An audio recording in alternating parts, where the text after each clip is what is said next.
children, for them it was another day away from school and a few more hours of fun on the sledding slopes. Children on sleds are about the only ones who are mobile in this snowstorm. Earlier today, the state extended a travel ban for most drivers until 6 a.m. tomorrow morning. Only emergency workers, PennDOT road crews, and people who deliver milk or oil, doctors and journalists are allowed on state and local roads.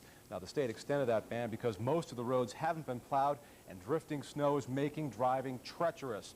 Now, the ban applies to most counties in our area. The only ones not covered by the travel ban are Clinton County, Lycoming County, Bradford, and Tioga County. And as of 8 o'clock tonight, 2 more counties in our area will be lifted. They are Wyoming and Susquehanna County. The travel ban has left many people stranded in Pennsylvania for another night. NEWSWATch 16's Bob Reynolds is live outside the Hampton Inn in Moosic. And Bob, how are the travelers taking it? Well, actually, mood here is pretty upbeat. They've been trapped here basically last night. They're going to be here another night, and things aren't too bad here. That's especially true because we're told in the next 15 or 20 minutes, a local restaurant which was able to open is going to deliver dinners here to about 200 guests. As you know, this severe winter storm has closed many of the stores and restaurants in the area. The Dickerson family is typical of the folks waiting for the green light to get back on the interstate. It's frustrating, but on the other hand, you can't plan for things like this. They just happen. Although the state has ordered the interstates closed, there were cars and trucks traveling it all day long. Some people believe state officials overreacted with the travel ban. They should have some limited restrictions. They should let the four-wheel drives get out because people need stuff. I mean, not everyone can get around on foot, especially with the limited places that are open. It's horrendous, isn't it? It's I never had a snowstorm that paralyzed the whole state before. Some local people paid attention to the ban and walked to get groceries. With some competition closed, it means more money for those stores which were able to open. We're probably doing a 50% increase in business. As a direct result of the snow? Yes. Now, you might think that when things get back to normal at 6 o'clock, when the ban restriction is lifted, that a lot of the folks here are just going to hop in their cars and take off. Well, we're told that's not necessarily true. A lot of the people here say they're going to wait maybe an hour or so and let a lot of the traffic get on the road and then make their way home. They just think that it's too dangerous of a combination, all that traffic at one time and the slippery road conditions. Bob Reynolds, NEWSWATch 16, reporting live in Moosic. And of course, Bob, I have to dig my car out of there later on tonight. We're going to switch pictures right now, go to Chief Meteorologist Tom Clark, who's in the backyard. And Tom, I guess the big question is, did we break any records out there today? Indeed we did. We set an all-time record, Tom, in the Wilkes-Barre-Scranton area for the most snow in 24 hours. And that record is more than 100 years old. Now, here's a look at some of the numbers that fell, some of the storm totals.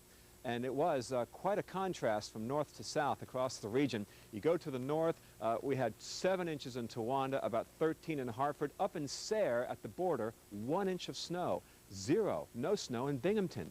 12 in Williamsport, about 21 in Scranton, about 26 to 28 from Milford southward to Allentown. Now this did set the record. There it is, 21.0 inches of snow in 24 hours at the Wilkes-Barre-Scranton Airport. The National Weather Service says that is the all-time 24-hour record. Compare that with the blizzard of '93, 20.6, and back at the Thanksgiving Day storm at 20.5. Tom? And of course, Tom, we're seeing those huge drifts out there as well. Still drifting, yes. Okay, we're going to switch pictures right now and go to NEWSWATch 16's Jeff Ferrell, who's live in Wilkes-Barre, where we understand the mayor there has a plan to dig out from this avalanche of snow. Jeff. That's right, Tom. It is just a massive, monumental effort. Just to give you an idea how much snow is piling up, take a look at this pile. That's just one example of how much snow is in the area. Looks like about how much snow is on my car and a lot of other people's cars as well. Now, plow crews here have been working for 35 straight hours now. They are getting pretty tired, and they're going to be wrapping up in just a few moments. Unfortunately, only about 1/3 of their job is done so far. Now, major roads in Wilkes-Barre are now cleared, and work, at least for tonight, is wrapping up on secondary streets like back roads. Crews will get a break until early morning. 25 drivers have been working round the clock with very few breaks, and city leaders tell us compared to previous storms, they're way ahead of schedule. As for how much this will cost, well, the mayor says it's impossible to tell yet. We don't know what it's going to cost yet, but the bottom line is in 1993 is reimbursed by FEMA, and I think that we have to judge it not in financial costs but in lives saved, and I think the child up on the heights that we say today is enough for me to be happy with what we did. We had additional manpower out, we had another ambulance on the road, and normally we'd not have an ambulance available for that third call we had today, and that child was found in the snow blue, and the child's in Nesbitt Hospital fine, and that makes me happy. I can't be any happier than that, and I'm proud for what we did. Now, that child was found face down in the snow, as the mayor said, blue in the face. And some good news from Nesbitt Hospital in Kingston. That child has now been treated and released. A few notes here. It's important to note that 40 people in the city of Wilkes-Barre have been cited for driving when they shouldn't. That's a $90 fine. And city crews just ask that people obey the law, stay off the road so they can do their job. Jeff Ferrell, Newswatch 16, reporting live in Wilkes-Barre. Okay, thanks, Jeff. Get inside and get warm. We're going to change the picture again and go to Newswatch 16's Kim Supon, who's live in Monroe County. She's been there since late last night. Kim, I guess you're seeing the blowing and drifting in there? Oh, you bet, Tom. Good evening, Tom. I guess it's pretty much safe to say that the Stroudsburg area got nailed with snow, around 25 inches right here in the Stroudsburg area. And I'm really thankful that the stuff has stopped falling right now.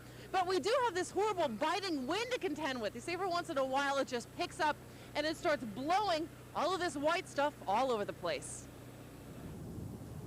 At times it looked like a clip from a movie, but this wasn't a Hollywood special effect. It was Mother Nature's doing in downtown Stroudsburg.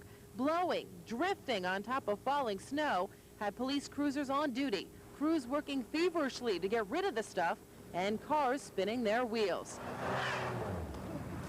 Members from the National Guard took their big wheels out to pick up doctors and nurses to take them to work. What kind of morning has it been like? Hectic. It's been a beauty out here. Snow's deep, it's all over the place. That brought out the enthusiasts and snow lovers. This woman skied down Main Street. I think the slopes are that way. Oh, you better take a picture quick. I haven't skied in 20 years. I'm about to fall down, I think. This is great. What do you think of the snow? Love it. And so does this man, who was so impressed, he took snapshots for his scrapbook of the snow and a trio playing in it. I like unusual weather. I like anything that's, you know, phenomenal. Is that what you would categorize this? Yeah, natural phenomena. Even bitter cold temperatures and snowflakes stuck to their eyelashes didn't keep the kids from shutting out fun. It's because it's high, there's no school today, and it's just fun. For 50 cents a cup, these two sold hot chocolate to warm the souls. It's fun, but it's real cold. Are you cold now? Yeah. What the girls did end up telling me was that they drank all their profits to try to stay warm, and I think right now that sounds super delicious.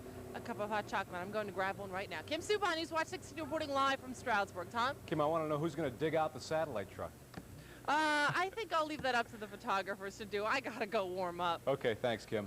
Thanks. Well, heavy snows are to blame for a big roof collapse in the Poconos today. Take a look at